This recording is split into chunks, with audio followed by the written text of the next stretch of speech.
You are watching Access LaPorte County Channel 97. Coming up next is the July 22nd meeting for the Michigan City Planning Commission. You can find more information for this meeting by visiting www.accesslaportecounty.org. The Michigan City Planning Commission regular meeting for Tuesday, July 22, 2025 will now come to order. It is 6:03 p.m. Mr. York, could you read the roll? Yes, Mr. President. Mr. Balling. Here. Mr. Conley. Here. Mr. Dabney is absent. Mr. DeMedici. Here. Mr. De Palma is absent. Mr. Hoffman. Present. Mr. Klinder. Here. Ms. Tejeda. Here. Mr. Werner. Present. And Attorney Hale. Present. You have a quorum? Thank you. So the agenda was circulated ahead of time. Does anybody have questions on the agenda, or do they wish to amend the agenda? Having heard none, I may have a motion for approval of the agenda.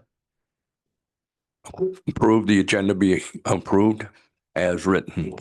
Do I have a I'll second? second that. Thank you. Would you like for me to call for the vote, Mr. Please. President? Yes. Mr. Balling. Yes. Mr. Conley. Yes. Mr. DeMedici. Yes. Mr. Hoffman. Aye. Mr. Klinder. Yes. Ms. Tejeda. Yes. Mr. Werner. Aye. Motion approved. Very well. The agenda is approved. The minutes were also circulated ahead of time. Does anybody have questions or wish to amend the minutes from the June 24, 2025? If Mr. Hale has no exceptions, I move that we accept the minutes from the meeting of June 24th. Yeah. I second. Could you take the roll, Mr. York? Yes, of course. Mr. Balling. Yes. Mr. Conley. Yes. Mr. DeMedici. Yes. Mr. Hoffman. Aye. Mr. Klinder. Yes. Ms. Tejeda. Yes. And Mr. Werner. Aye. Motion approved. Thank you. And so the minutes are approved. There are no new petitions listed on the agenda, so we'll move on to old business, new business. First is to appoint Planning Commission representative to the Historic Preservation Commission. Is there anybody on the commission who would like to volunteer to serve on the Historic Preservation Commission? Is there any description as to the what is required or other than going to a meeting? I don't know, Mr. Yes, I can give you kind of a rundown. They meet the last Monday of the month. It's a once a month meeting. The meeting is at 6 p.m. to 7:30 p.m. is what it's scheduled for. Like I said, it meets once a month. They don't generally have any special meetings unless there's just something that can't be handled within that time frame. Then they may have a special meeting, or it's a larger project, something of that nature. Like say the train station had a couple of special meetings just because, I mean, it's a massive project. What else can I tell you about it? They handle petitions, basically similar to what we do, except it's called a certificate of appropriateness that's submitted, and they handle anything on the exterior that's visible from the public view on a building that's within a historic district, of which we have 3 of those historic districts, and all 3 of them are in the downtown area: Elstone, Franklin Street Commercial District, and the Wabash Commercial District. Wabash, Washington, Commercial District. What else can I tell you about it? I can't remember how many more. I think there's 7 board members, if I'm not mistaken. Debbie, I'm looking back. 7.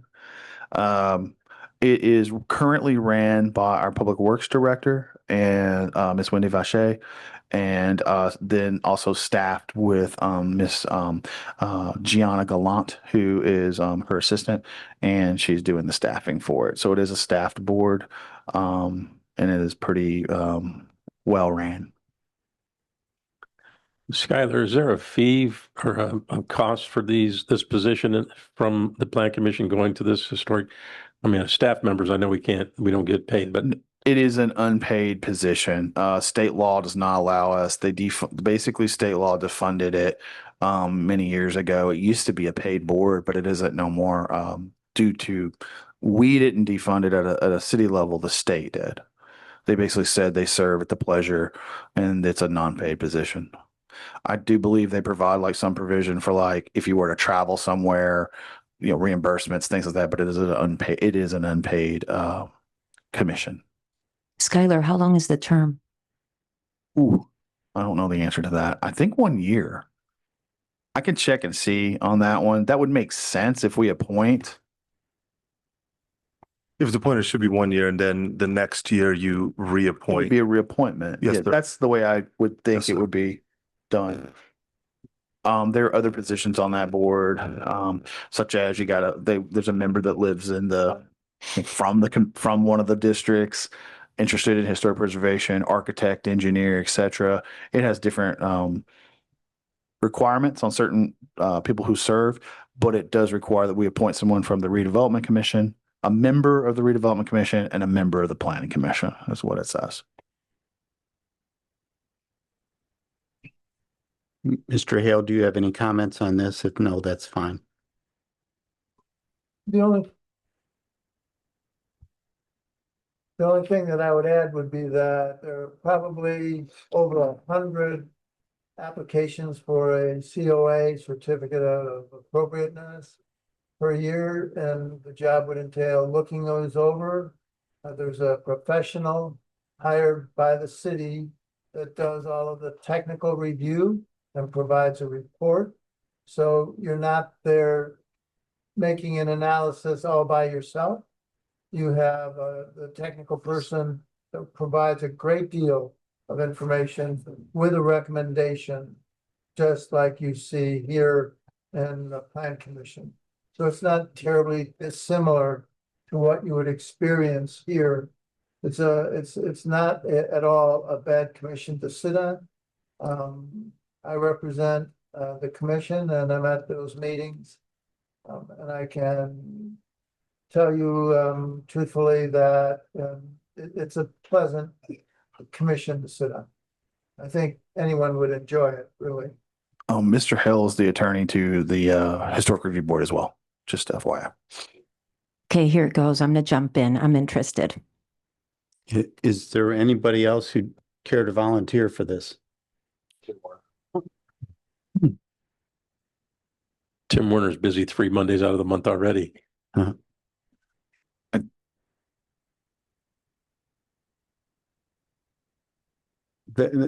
My suggestion, if there's only one volunteer, that we take a vote and otherwise move forward. Does that sound right, Mr. Hale? Yes, it does. Could you take a roll on the vote, Mr. York? So we would like to have Ms. Tejeda serve as our appointment to the HPC, just for record. Yeah. And I will take the vote.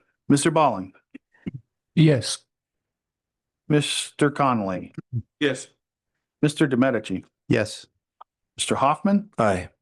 Mr. Klender.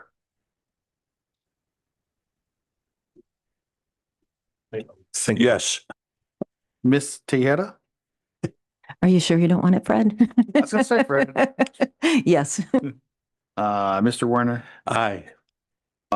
Motion passes. Rose, congratulations. They would be very happy to have you. Very well. The next item on the agenda is Resolution 3-2025, Plan Commission regarding MCED Revenue Bond Series 2025 for the solar project. And Mr. York, can you address us on that? Yes, I do have our RDC attorney here tonight, Alan Saranac, and I'm going to let Alan take it, and then I will jump in where I need to. and try to fill in the blanks or give you as much background as we possibly can. And this has more to do with my preference. If you don't mind, Mr. Hale, if you have any comments on it, I'd like if you shared those comments first to give us more of a context when Mr. Saranac addresses the commission. The only comment that I think would be real pertinent at the beginning of our discussion is that the law requires. I'm so sorry. Trying to help. I was trying to help. I think it's on now. Thank you. No, so. Actually, yeah, that's what I was trying to do. There's a few projection voice out there. Yeah, Excuse me, guys. Can you hear me? I'll start over. Yes, sir. Uh, All right. Comment that I think would be appropriate, but at this point in the discussion, is that state law requires this body to consider this and approve it. And ultimately, the destination is the city council to approve this matter. But they require our approval and the approval of the redevelopment commission. So it's important that we make a decision. And the decision at the end of the day would be to approve or not approve this. The standards are not spelled out particularly, other than under the law, the specific language that it comports with the development plan of the city. That's our standard per the law that creates this whole process.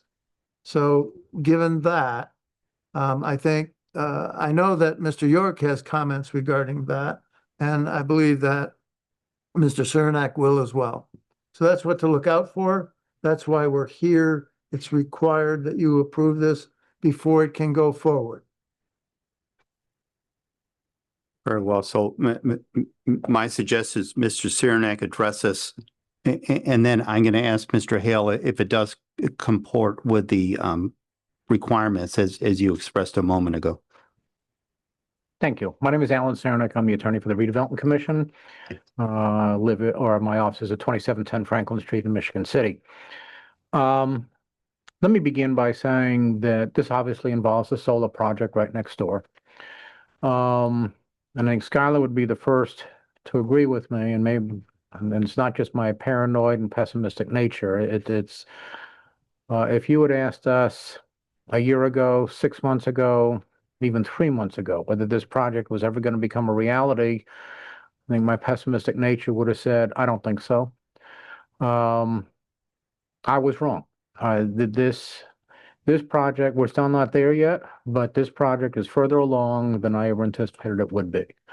This thing has a chance of becoming not only a reality, but a very dynamic reality for all of Michigan City. To add one more thing to what Mr. Hale said, the process that we do, you're actually stage 2 of a 4-step process for getting this, what I'm going to talk about, getting it approved. The Redevelopment Commission at their July 14th meeting approved a resolution to create this district, which I'll get into in a second. The second step of that process then is come before the planning department or planning commission. And then if you approve it, then it goes to the common council. And then if it gets approved by the common council, it goes back to the redevelopment commission for a public hearing and final approval before it ever comes. So we're really at step 2 here. Excuse me. What we're asking for, what we're trying to create, the solar project, and generally speaking, is roughly a $300 million project and it's spelled out there in the commission's resolution. But what this will create is a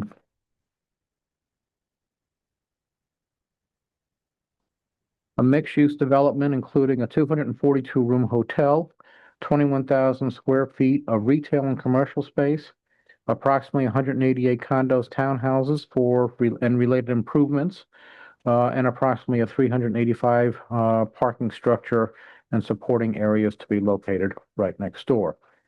How this project is coming together and how the funding for it is created, obviously there's the developers putting in a lot of money. Developers getting loans from various lenders. It's not like you can just go into a bank and get a loan for $300 million. There are various kind of lenders that are involved here. And then where the city is coming in is two different types of incentives that are allowed under the statute, the Redevelopment Commission statute, in terms of creating development within a municipality, and that makes it unique compared to what the city can do. This all falls in with the redevelopment statute, and it all falls in with creating TIF districts. There currently is a TIF district that we're in. And I think that the northern TIF is set to expire in 2027.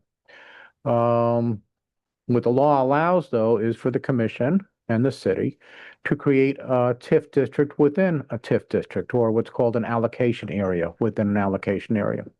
And what we're attempting to do here is create what's called the solar project allocation area to be created. And what the solar project allocation area will do is, well, we'll do one of two things. If this project doesn't get off the ground, it won't do anything. That's the bottom line. Taking it from the different perspective, if this project and when this project comes to fruition, it'll generate taxes, it'll generate revenue. As you know, under the TIF statute, whatever's above the base becomes the increment, and the increment then goes, or that's what's called the tax increment financing, or the tax increment district.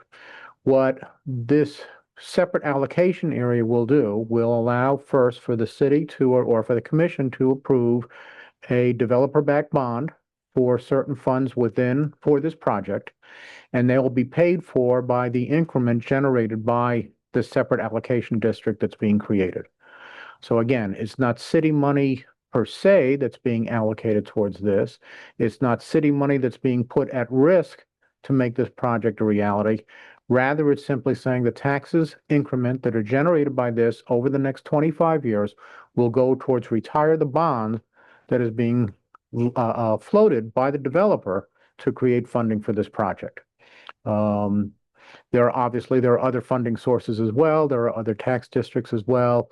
Again, this will still not get us to the 300 million, or still not get the developer to 300 million, but again, it's a sizable chunk that will happen. And again, like all TIF districts, it'll expire in 25 years. So what you're doing here is, or what the commission is asking the Planning Commission to do, is to approve Resolution 3-2025. As I already said, the TIF for the general fund in this area will go for the developer-backed bonds, and the city is not at any kind of financial risk. We believe, and the commission made separate findings, I guess I should also say that part too. The law requires that the resolutions that are passed by the Redevelopment Commission, the Planning Commission, and the Common Council are all to be significantly similar, I think, is the language of the statute, which basically means they're pretty much all the same way. We substitute different words, different bodies in there, but they all purport to do the same thing. And specifically as they relate to findings, the commission found that this project will be a public utility and benefit.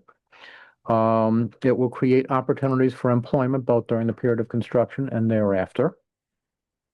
It will attract retention and expansion of present businesses and attract new businesses. It will benefit the public health, safety, and welfare. It will increase the economic well-being of Michigan City, and it will protect and increase property values within the city and increase the overall property tax base. Again, this probably goes without saying, but when you talk about development projects, one of the things you have to be focused on, are you displacing anybody? Now, there's nobody living there next door, so obviously this project is not displacing anybody, but rather is creating an opportunity for more homeowners, more traffic in the downtown area. Again, as I mentioned before, this is another example of the legislative tools that are available to the Redevelopment Commission by virtue of the specific Redevelopment Act that allows for money to be designated for certain things in a unique and different way, such as developer-backed bonds, to create economic development and redevelopment within a municipality. And I guess just from a general overview, that's pretty much all I just really want to say. And I guess I can stop and ask more detailed questions. I mean, Skylar and I have been working on this thing since before COVID. And so, I mean, I could bore you silly with the various things that are involved in this project, but I'm trying real hard not to do that. So I'll stop there and just answer any kind of questions that go with that. I have a question. Sure. You mentioned that this is at step 2 out of like 4 steps. Right. If the project stalls out for whatever reason, does it render this resolution moot? Yes. Okay. So then, if a new developer came in and wanted to develop that property, it would be a new resolution, but modeled on this. So I can answer that one. I'm sorry. We have an economic development agreement with this developer. If we would not let someone just step in and take over a resolution. It would basically go back to step 1 and we would execute a brand new, actually we'd probably go back out to RFP it, see who all comes in, get the best deal possible. We basically start all over, new economic development agreement. And honestly, the next developer, he may not want this. He may want something different. He may want a different incentive, etc. So yeah, we would start completely over and it would render basically a moot point at that point in time. I would also like to say that there are 2 benchmarks with the economic development agreement that we have in place right now. August 19th and December 19th, I believe, are the 2 benchmarks. The 19th accounts for getting this resolution passed, getting through our Economic Development Commission, getting to through City Council, which that'd be the last reading of the resolutions that are actually the not resolutions, the ordinances that are going through council. Basically on the 19th, if all things go well, we would have the tools in place that would allow that developer to then go from the 19th to December 19th, from 19th of August to December 19th, and basically take the tools we're giving them, show them to the respective financiers, banks, whatever they're doing, selling the bonds, etc., and get all their financing in place to be put in place by December 19th. So there are benchmarks that are put in place that are, for lack of other words, maybe fail safes, if you will. Exit ramps. Exit ramps. Let's call them exit ramps for the city to say, okay, if this benchmark isn't hit, we're out type thing. Okay, thank you. And one more question. This is really jumping ahead to 25 years because that's how long this is good for. So if the developer is there and everything's moving along successfully, does that renew automatically? No. So No. it would have to be No, it automatically ends. It cannot be extended either way. oh, it cannot be I mentioned extended. before that the North TIF, or what was once known as the North TIF that expires in 2027, I mean, that's it. It's been around for 25 years, since 2000. So it's a tool that's designed for a very specific. It's purpose. designed- It's not in perpetuity. So what a TIF is designed to, so the Northern TIF is actually really old. It didn't have a sunset. They just sunsetted it a few years ago. But our sunset is, the end is called a sunset, is 2027. It is done. Our North End TIF. What we're trying to create with this allocation area is actually to create an opportunity to, once you bond on a TIF, that kicks in the 25-year period. They intend to bond that TIF for 24, it could be 22 years. We did one for 16 years before. It just depends on how it calcs out over the time and what the pay are per year. But typically a 25-year bond, at the end of that, the tool is meant to end, because at the end of that, all those improvements then go back into the system, into your Benefits are being reaped already, Correct. right? And it's really a long game, if you look at it, of investment to get the large investment over that after that 25 years. Okay, thank you both. The other thing just to keep in mind, and just because your question Yeah. reminded me of, we did a similar thing for the train station and the mixed-use building that's going up next door. We created a TIF within the TIF for the purpose of assisting the developer leverage a developer-backed bond. So One question here in the in this we see in number 11, it talks about that, and you had alluded to it earlier, no residents of the area will be displaced. Now, I'm only asking, we don't have any physical residents in that area, but let's say at any point somebody decides somebody homeless there, that's something I'm assuming that the police will be used to come in there, because that doesn't really apply to this. I'm just, because somebody may want to ask that question. But you see the way it's chain linked off fence right now. So Mhm. you can't get on there. And then I can't imagine that once they start bringing in their heavy equipment, then anybody's going to go near that. So it becomes a Absolutely. safety issue. Absolutely.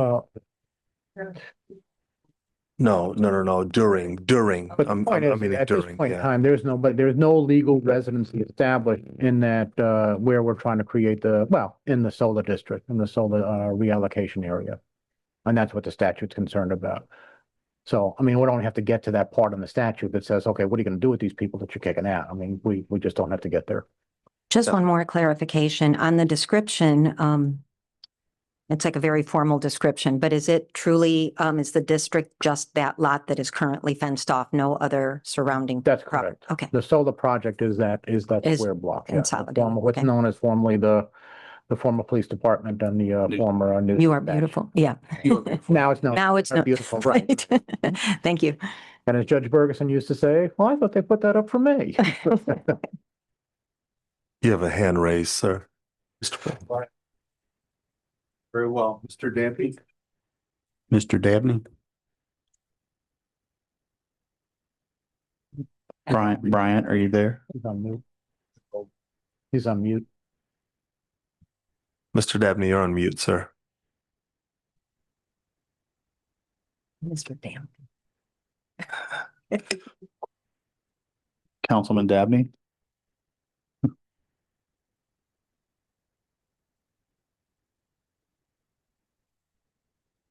Okay.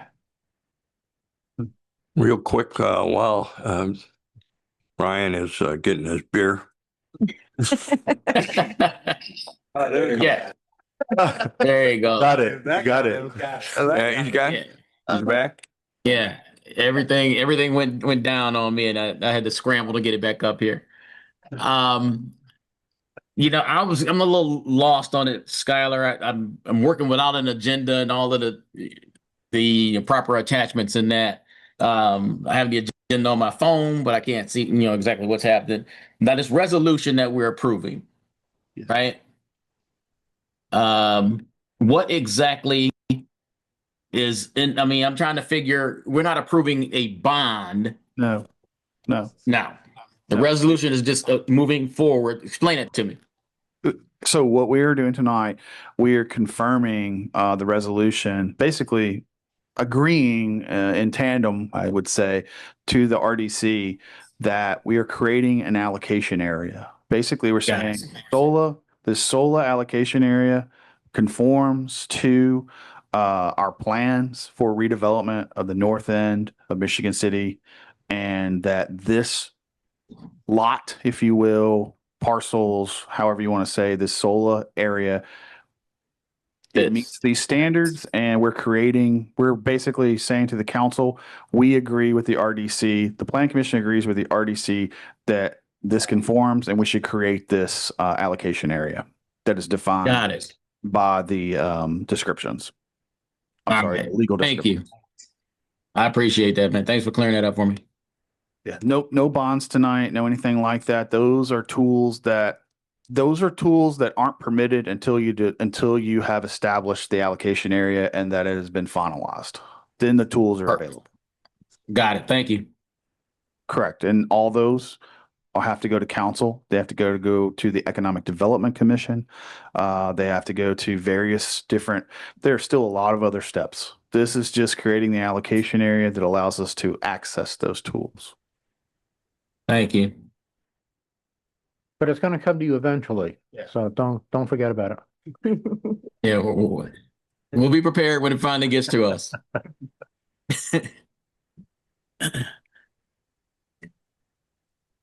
Yes, I appreciate that this is a major project the city's been looking forward to. And the way I see it, they're gonna take out a bond and we're gonna pay for it. No.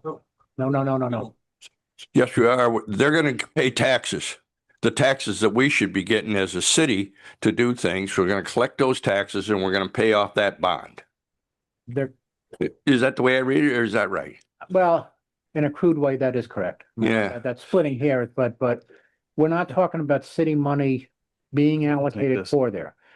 If the TIF, like I mentioned before, let's say they do they float a bond, but this new district does not generate any TIF. No money's going to them. They're gonna figure out their own way how to pay off the bond, and we have no culpability in that. That makes sense? I mean, from a crude way of what you're saying, you're absolutely correct. There is kind of certain money, but it's city money that's kind of a lost revenue. But it's not city money is being pledged to this. Yeah, I hear what you're saying, but if they like most major corporations, they get through so many years and they file bankruptcy on the project. We stuck with the bond, or are they? No, we're not stuck with the bond. There was Okay. no financial risk to the city at all. Good to hear. Keep in mind, they still pay the base of what's being Right. collected right now. That is still collected. And then the 25 years, all that becomes base, basically. And if there is a bankruptcy, someone purchases it, they still have to pay taxes on it, still have to pay the bond. It's not on the city. I see this as a great tool for them, but is this a standard procedure? Or are we dealing with someone who can't get their money together, so they're asking the city to get the money for them? If this project were half the size and scope, this would not even be before you, would not have been before the commission. They could do it on their own. Yeah. But when you start talking about trying to put together and piece together $300 million in the current economic climate and the fiscal uncertainty, this becomes a necessity. And again, I think what the attraction here, though, too, is the fact you're talking about a major redevelopment project coming to Michigan City and the corresponding spinoffs and advantages that become available to the city for that. It's great that they want to do it. Just being a little skeptical. I read the news, and there are so many billionaires out there. They're throwing money around, and this guy can't find one of them to do business in Michigan City. You know, it's just, I'm a little leery, is all, I guess. And again, when I began my comments, I said Skylar and I, we've been dealing with this since before COVID, and if you'd asked us 8 months ago, was this going to become a reality? We would have said the same thing you just said. I think the thing to remember, though, too, is the fact that by allowing Michigan City through the creation of this allocation area and assisting them as they improve their credit rating so they can go get a bond with a developer-backed bond, it assists them in terms of increasing their financial abilities. One of the things the developer told us, because again, I asked that same question as well, Michigan City is still a relatively new player in the development field. The train station kind of got us going, and now that's creating attraction. But still, there are an awful lot of lenders that have the same kind of leeriness that you just spoke of. Thank you. Any other comments? I have a couple of questions. Sure. Mr. Cyrnick, thank you. I assume that the assessed value of the real estate in question will increase, assuming all the approvals are put in place and they put shovels in the ground. Is that correct? That's the goal. And my understanding is that that would remain in place. In fact, practically speaking, constantly increase. Let's suppose that this project, whatever, in 22 years, somehow something happens and the project dies, but still there's going to be this increased valuation of property, and it's going to stay increased unless somebody petitions the county to reduce it. Is that a fair statement? I'm projecting 22 years from now. The second part of that is I don't think so. I mean, the second part of that is a little questionable from the viewpoint, you're going to start here with the base on where the base is as of 2025. And you're right. The whole idea behind TIF districts themselves are to create an increase in the overall value to that and increase the tax base for the city ultimately in 22, 25 years. It's during that interim period of time that the increment that's going up is going to be applied towards the bond itself. Yes. So at the end of 25 years, though, then all of the increased value, let's say it's increased by 300%, and that's just a number I picked out of the air, but it increases by a certain amount. All that money, then that increased value will then go on the city's tax rolls and be available in the general fund. You answered yes to my question. You just did it more artfully than I did. I don't know about artfully, but what did I say? No, I'm just kidding. Yeah, right. And okay, that was my main question. Mr. Hale, do you have any opinion on, as far as you're concerned, this does comport with the legal requirements? Yes, it does. I had an opportunity ahead of time to review our resolution. I asked for some changes to be made to it. They were made promptly, and I think in terms of our resolution, that it's appropriate. You can make those findings. You've seen both the resolution of the redevelopment commission, and you've seen the project analysis in that Exhibit B was attached, talking about the number of rooms in the hotel and so forth. All of this is of definite benefit to the city, and I think it's appropriate for you to go ahead and vote on it. Are there other questions from the commission? Then I know we have a gentleman from the public. Mr. Cyranick, do you mind allowing him to address us? You call him a gentleman, it's just Scott. For the record, I go by Great Scott. Thank you. Scott Mellon, 200 Kenwood Place. Thank you. It's from Back to the Future, which is an old movie. Nobody even knows it anymore. You're all asking good and fair questions, but this actually comes down to a binary yes or no. If you want SOLA to have a chance of happening, you pass this forward. If you want to kill SOLA, you vote no. That's really what would happen right now. If you voted nay, the project would be dead. I share some of the skepticism about TIF districts in general, taking the money from the general fund. But I've learned a lot about them talking with Skylar and others over the time. They're very effective tools here. You ask, why does he need our help? It's like, if you were a billionaire, would you drop $300 million into Michigan City? Most billionaires would not. This is a powerful economic tool that has no risk to the city whatsoever. This simply allows the legal mechanism for the developer to go to the private market and get a developer-backed bond that is solely his responsibility. But the lenders will lend to this borrower because we have the TIF money pledged to pay the bond. The city, we've been through this on Tryon Farm, so I got educated on this, and this sounds like the exact same mechanism. It's actually really slick. We're bringing $300 million here by enabling him to use the public funding mechanism that this TIF financing allows. No risk to the city whatsoever. None whatsoever. Additionally, even though we don't get the gain in income tax, property tax for 25 years, because the basis of vacant lot right now, there's not going to be a lot. We do get hotel taxes and other taxes that arise from the activities on that site. So we do gain more revenue immediately as well, in addition to hopefully the spinoffs.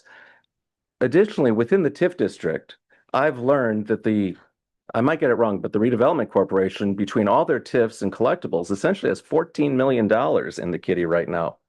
And what they're doing with that is incenting, hopefully, private developers.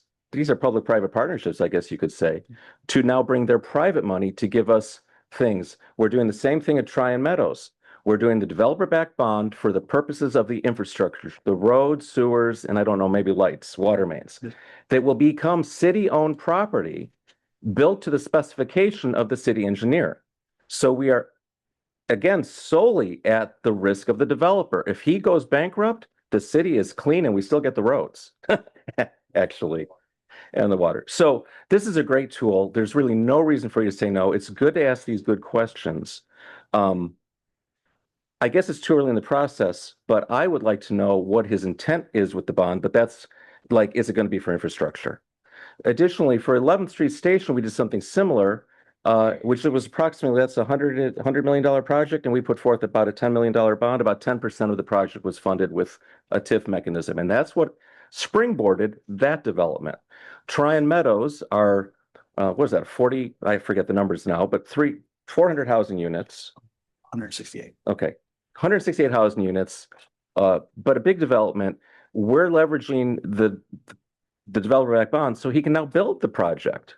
And because we are doing that, because we're assisting him, we as a city have been able to put a demand on him or a condition that he build a percentage of that housing to a certain affordability standard. So it gives us a little skin in the a little say in the game, I think, with the developer as to that. So it's a powerful tool.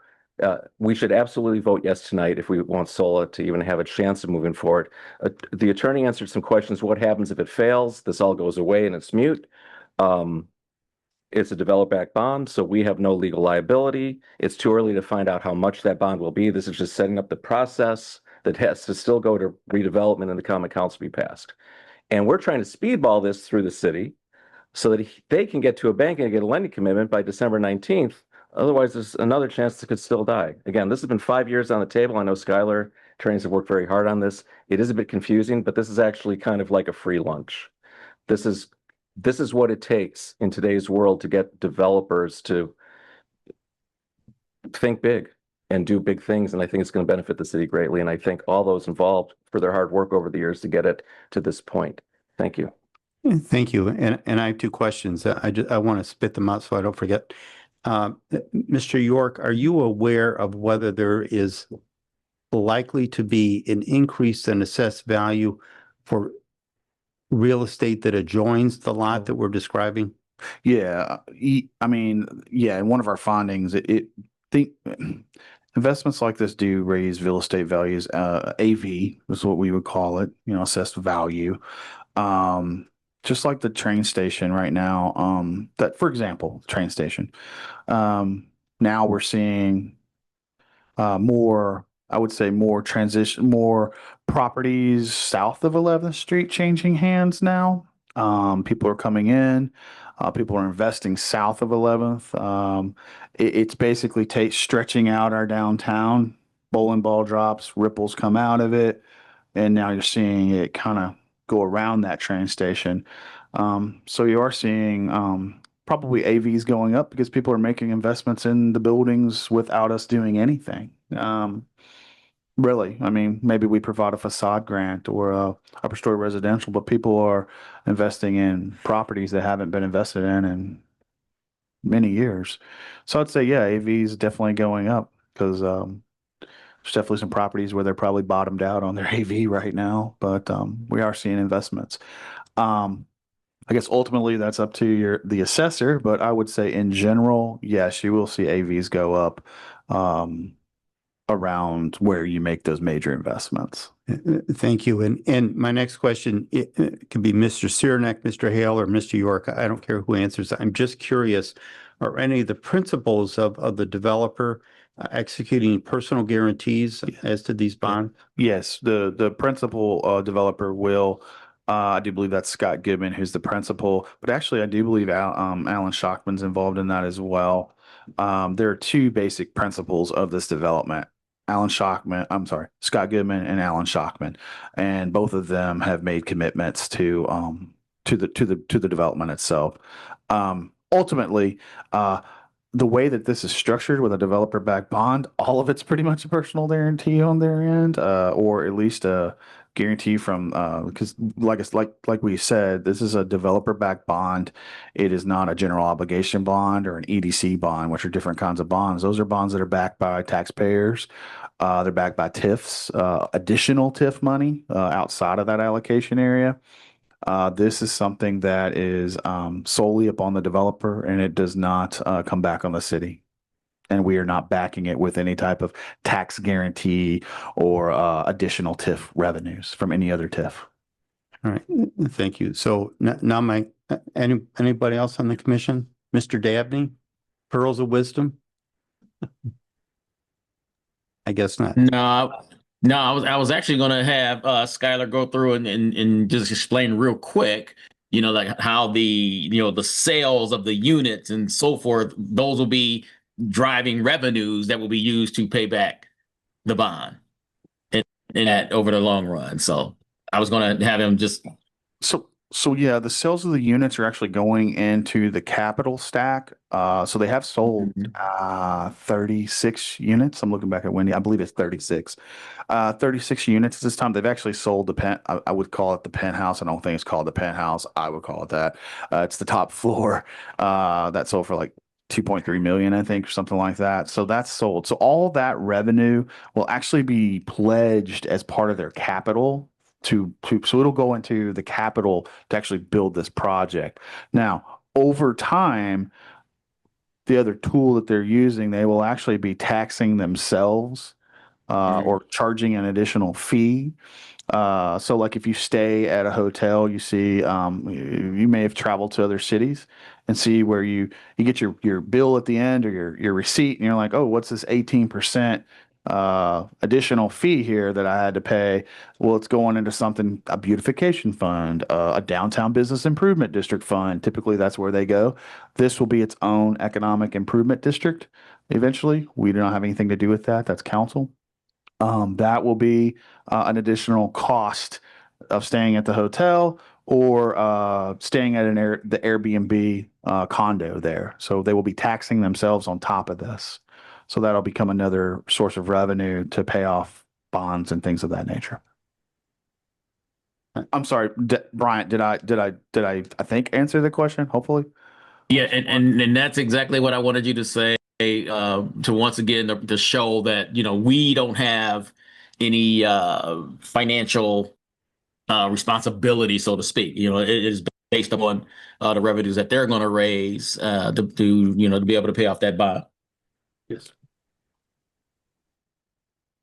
Okay, so if I may, Mr. Hale, can you tell us what you think is an appropriate motion to be, if someone is going to make a motion for approval, what do you suggest the form of that motion be? I would suggest that the motion would be to approve resolution number 3-2025, adopting the resolution points 1 through 5 in that resolution. Do I hear a motion? One more quick question. In reference to the expenditures of, if you will, our money, when they want it, who oversees that, or et cetera, is just left up to the developer? So what happens is the actual city collects the TIF, the increment comes to our coffers, and just like we did one similar, GAF was a bond that was similar to this. We actually make the payments. We pass through the money. Yes. Comes to the redevelopment commission. It's the way we pay off all of our bonds. We will still pay it. We would still be in charge of passing through the money, if you will. Making sure that the money's collected, received into our controller's office, and then we make the we would actually, I won't call it making the payment because it's really not making the payment. It's really making sure that the I forget what it's called. It gets paid basically. Yes.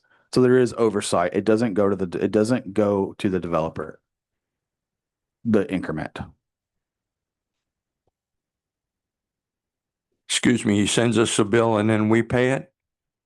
Actually, we get notified by the bondholder. Kind of like where you'd have pay apps or pay receipts back in the day, a book. We get a little booklet and it's pay of number, you pay over those years. It's similar to that.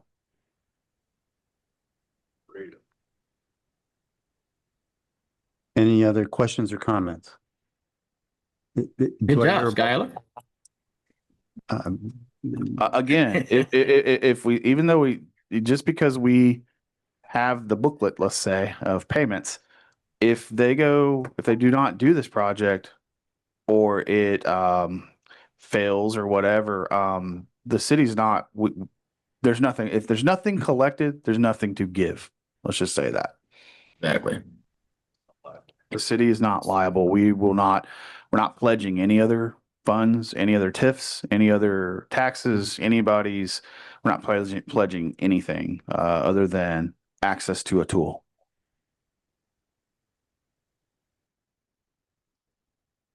Well, I'll make a motion. I make a motion that the planning commission approve resolution 3-2025 regarding the MCED revenue bond series 2025 with the items 1 through 5 attached. Do we have a second? I will make the second motion on that. Very well. Mr. York, could you take a roll? Mr. Balling, Yes. Mr. Connolly, Yes. Mr. Dabney, I've got you checked in as present. Oh, yeah, because I wasn't at the beginning. Can I you're still good. vote or no? Oh, aye. Mr. Domenici, Aye. Mr. Hoffman, Aye. Mr. Klinder, Reluctantly, yes. Ms. Tejeda, Enthusiastically, yes. Mr. Warner. Very enthusiastic. Yes.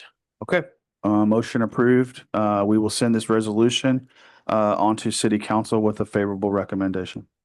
Thank you. The next item on the agenda is commissioner comments. Does any commissioners wish to make comments? Another quick comment for the group. Skylar, I'm going to be the sponsor when that goes to council, so you don't have to worry about chasing anybody else down. Perfect. Thank you so much. All right. Not having heard other commissioner comments, that is close. Is there a public comment, please? Yes, I'm sorry because you let me speak for the solar project. This is public comment and I did have something to say. Go ahead. And thank you very much. Council, Sure you do. congratulations. That was a good move. We need that done. And we are all very hopeful that solar will bring $300 million of development to our adjoining parcel here. And that the You Are Beautiful gets moved to its beautiful new park that is somehow getting funded through magic money too. I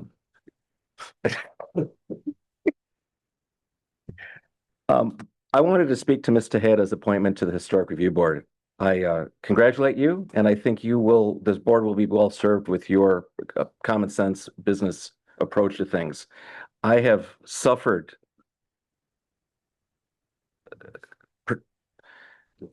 that board as a member of the public, thankfully. And I saw a level of dysfunction and, I'm sorry, inanity, and the kind of thing that absolutely drives citizens crazy about government. Brett, are you sure you don't want to take over?